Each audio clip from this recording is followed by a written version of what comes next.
يا مساء الخير والورد والياسمين. تعال نشوف مع بعض. دلوقتي انا هكلمك عن شويه حاجات هتوجع قلبك بس بالطريقه. اول حاجه، لو يوم الرجل خلصت التمرينه ورجلك ما كانتش بالمنظر ده يبقى انت ما لعبتش رجل. ونقول اول وتاني وتالت، المعصعصين يمتنعون. ما تبقاش واحد رجلك عجله قايمه وعجله نايمه، خلتين سنان ماشيين جنب بعض وتخش تقول ده البيج ياسمين رجليها كبيره. اصحى للكلام.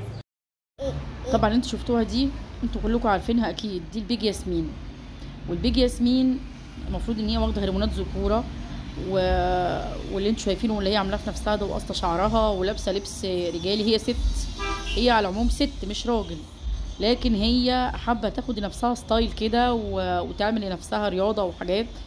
بس طبعا اللي هي عاملاه في نفسها ده كله حرام، لان لعن الله المتشبهين بالنساء ولعن الله المتشبهين بالرجال. يعني ما ينفعش ست تشبه براجل ولا راجل يتشبه بست. فليه عاملاه في نفسها ده؟ ليه انت بتعملي في نفسك كده ليه؟ فين الانوثه؟ فين الانوثه؟ فين الحاجات؟ فين الحاجات اللي عند الستات؟ انا مش عارفه هي عملت في نفسها ايه عشان تضيع كل ده بصراحه. يعني ربنا سبحانه وتعالى قال لنا نعمل في نفسنا كده. يلا كده حركه ما حدش يعرف يعملها خالص، يعني حركه بتحدى اي حد يعملها يا جدعان. كل واحده لوحديها اهي والاتنين مع بعض اهو.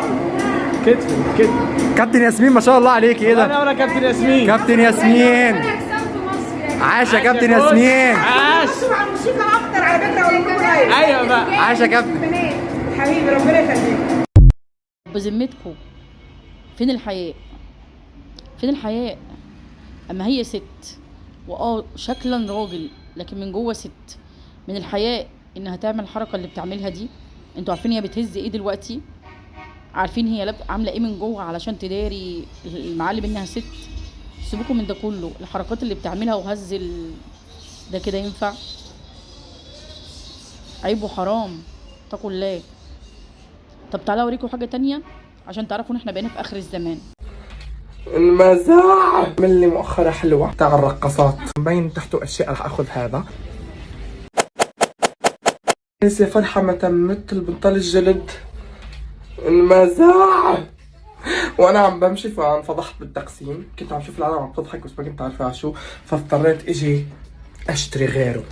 بس قدرت الجنس الاول اللي اخذته، حسيته كيوت وخصره حلو وعمل لي مؤخرة حلوة. تعالوا نشوف الثاني تاع الرقصات. جايز انتم بتعرفوا كل اشي بحسه اوفر بلبسه، فهذا لانه مخايل ومبين تحته اشياء رح اخذ هذا لانه هذا اجمل. رايحة ادفع.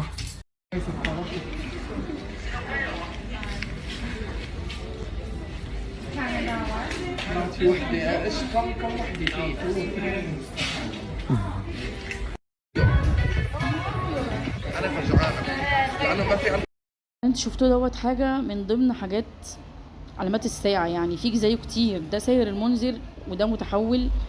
ده المفروض راجل وعامل عمليه تحول انه ست. المفروض ان هو راجل متكامل للذكوره، راجل يعني ده راجل وراح عمل عمليات نفخ وحاجات عشان يبقى زي الستات، لكن مش عارف برضه يداري ان هو راجل. صوت راجل وحركات راجل وكل حاجه. يعني الناس نسيت ربها ونسيوا دينهم ونسيوا كل حاجه. يعني خلاص بقينا في اخر الزمان. الستات عايزه تبقى رجاله والرجاله عايزه تبقى ستات. ما انتوش قادرين يعني الناس دي مش قادره تفهم ان هم هينزلوا تحت وهيتحاسبوا على اللي بيعملوه. كل واحد بيعمل حاجه هيتحاسب عليها. ما تفتكروش ان الدنيا هتنفع حد. يعني لا ستايلك اللي انت بتعمليه ده انك انت عايزه تبقي راجل هينفعك، ولا الناس اللي معجبين بيكي وبيشجعوكي على كده هينفعوكي، ولا اللي بيتحول وعامل نفسه ان هو عايز يبقى ست ونافخ وعامل حاجات في نفسه وصارف على نفسه ملايين الملايين.